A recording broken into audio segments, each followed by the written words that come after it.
Before we get into today's story, be sure to like and subscribe. Thanks. Over 400 years old, spanning 53 miles worth of shelving and home to over 35,000 volumes of historical writing and imagery dating from the 12th century forward, the Papal Vaults are noted to house history's most significant cultural and religious documents. Located in Vatican City, an autonomously recognized country within Rome, wherein the Pope, the head of the Catholic Church, resides within the Vatican Palace.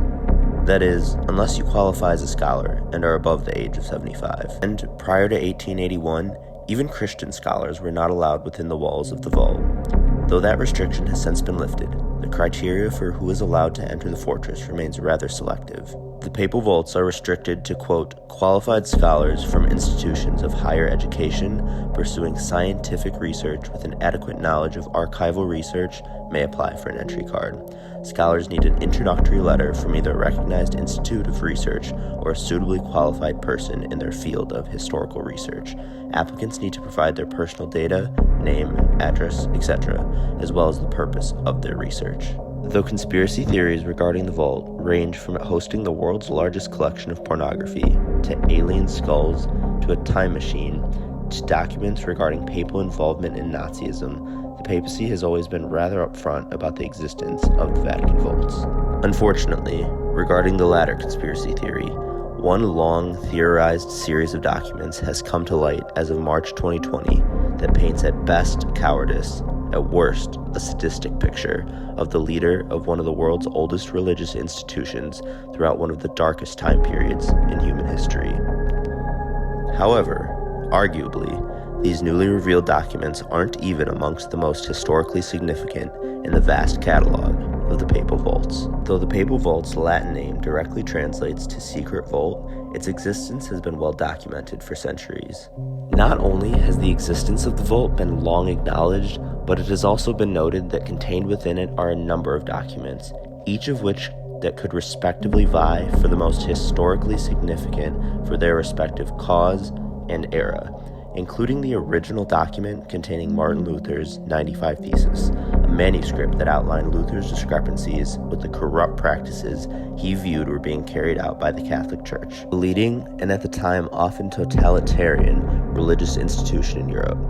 Luther's 95 Theses sparked the Protestant Reformation and, in short, created a cultural, religious, and political uprising that would shape Western belief systems through modern times. And contained within the Papal Vaults to the modern era is the original document transcribed in 1517 by Martin Luther.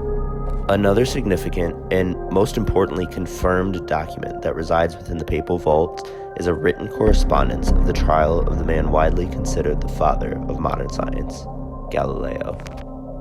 In 1633, after years of attempting to defend himself against a Catholic Church that maintained its fervence in persecuting anyone who defied their verdict that the earth resided at the center of the universe, Galileo was placed on trial and ultimately found guilty and sentenced to life by Pope Urban XIII of believing in heliocentrism, the idea that the sun was in fact the center of the universe.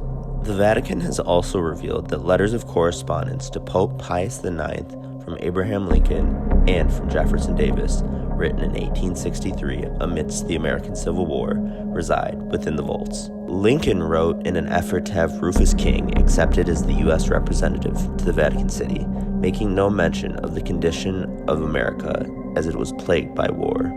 Jefferson Davis, however, wrote of the horrors his people were experiencing in the hopes that the South could be recognized as an independent country.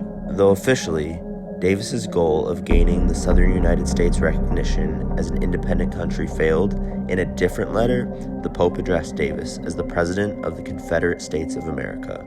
Robert E. Lee was also known to believe that Pius was the only world leader who recognized the Confederacy. Though each of the aforementioned documents is centuries old, the documents released as of March 2020 have only come about due to protest against a Vatican policy that writings regarding a pope can only be viewed 75 years after the conclusion of said pope's reign.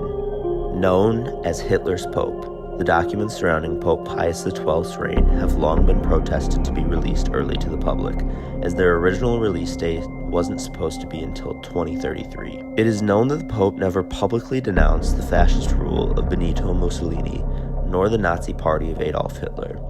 And despite suspicion for decades that Pius XII was acutely aware of the slaughter that was being enacted upon the Jewish people across Europe, it is known that he never publicly denounced these acts. It is also known that Jewish people were being hidden across Europe by Catholic priests in order to avoid persecution.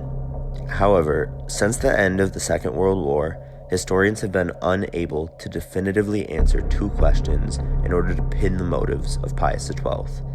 Did the Pope remain silent in order to secretly save the lives of Jewish people being hidden in Catholic churches?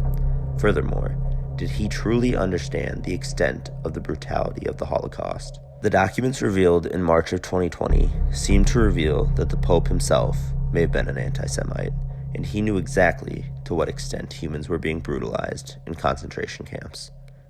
Not only that, but it seems that he was aware before U.S. intelligence and chose not to make it further known.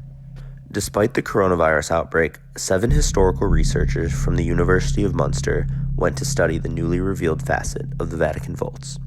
Per the documents, Pius's culpability in what transpired began on September 27, 1942, at which time a U.S. diplomat informed Pius of a secret report that had been compiled detailing the extent of the horrors being enacted upon the Jewish people in the Warsaw Ghetto, wherein approximately 100,000 people had been murdered, in addition to another 50,000 who had been killed in German-occupied Ukraine.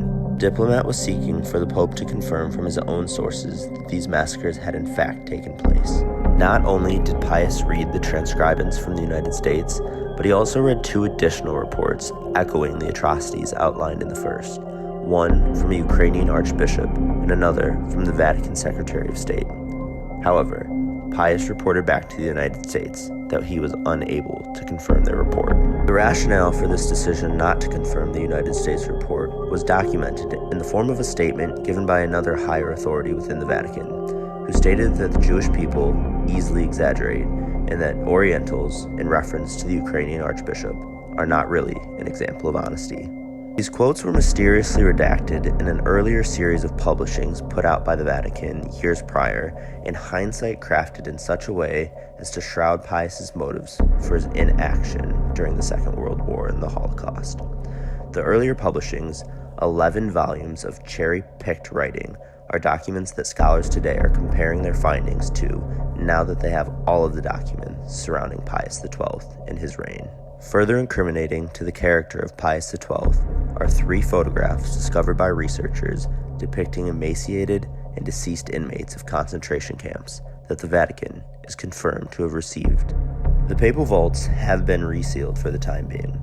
However, researchers are still in the midst of uncovering more evidence as to the extent of Pius and the Catholic Church's involvement in the Nazi Party and the Holocaust, and seeks to uncover a number of pressing concerns, including whether or not the Catholic Church assisted top Nazis in their escape to South America, the nature and extent of the Church's involvement with U.S. intelligence, and the validity of the theory that Pius went to potentially deviant lengths to cease the spread of communism.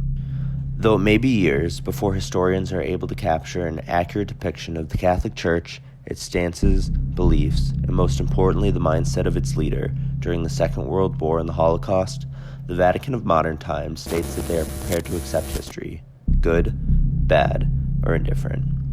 Though reality is proving to have fallen closer in line with conspiracy than many would have ever comfortably believed, only time will tell what tragedies transpired amidst the reign of Hitler's Pope.